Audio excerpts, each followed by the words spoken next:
Winding up by tribunal happens due to four reasons.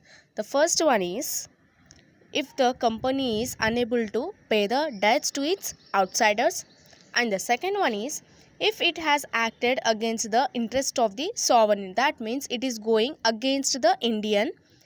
Third one is if it has passed special resolution that our company will be wounded up only by the tribunal. And the fourth one is the company has doesn't pay the financial statements or annual returns to the preceding 5 years.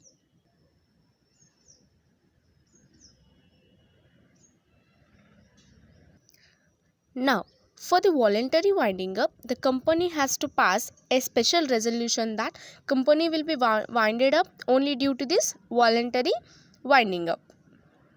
One more point in voluntary winding up is it has written in its articles of association that after this time period we are going to wind up the company. For example, a company has written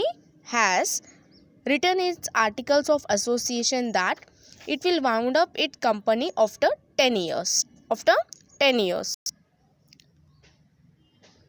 Now, it is clear here that they are saying that a company has decided in the starting of its company that we will survive our company for 10 years, and this they have written in the articles of association. Now, the 10 years time period is done. At this point, they will do the voluntary winding up.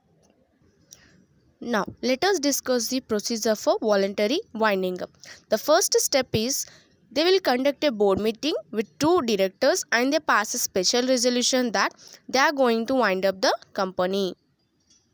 In the meeting, they do declare that the company has no debt, and if anything exists, they will pay the debt from the sale of its assets. Second step is they will issue notice in writing for calling of a general meeting, and they do pass a special resolution along with the exemplary statement. Now, in the third step, they will conduct the general meeting, and in the meeting they will pass a ordinary resolution or special resolution by 3/4 majority for the winding up of the company. In the next step, they will conduct the meeting for creditors by passing the resolution, and they will ask the creditors' opinion whether the winding up is beneficial to them or not, and they will ask them can they wound up the company voluntarily.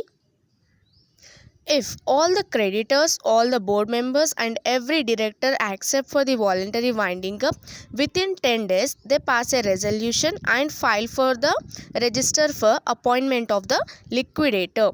And within 14 days of passing such resolution, giving a notice in the official gazette, they advertise in the newspaper about the winding up of the company voluntarily.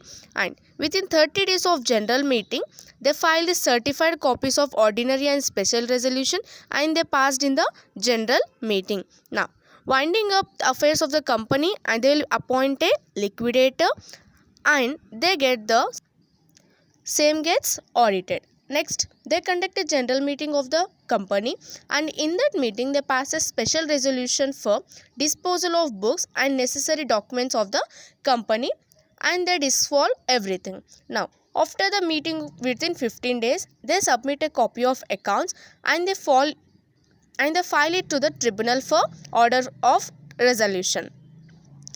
After this step, by seeing these accounts, the tribunal, if it accepts that company can be dissolved, then it passes an order for dissolving the company within 60 days of receiving such application. After receiving that application, the company or the tribunal appoints a liquidator and take a order copy from the register. After receiving the order by tribunal, the registrar publishes a notice in the official gazette about the dissolving of the company. This is the procedure of voluntary winding up of a company. This is the step 1. We have totally 14 steps for voluntary winding up of a company.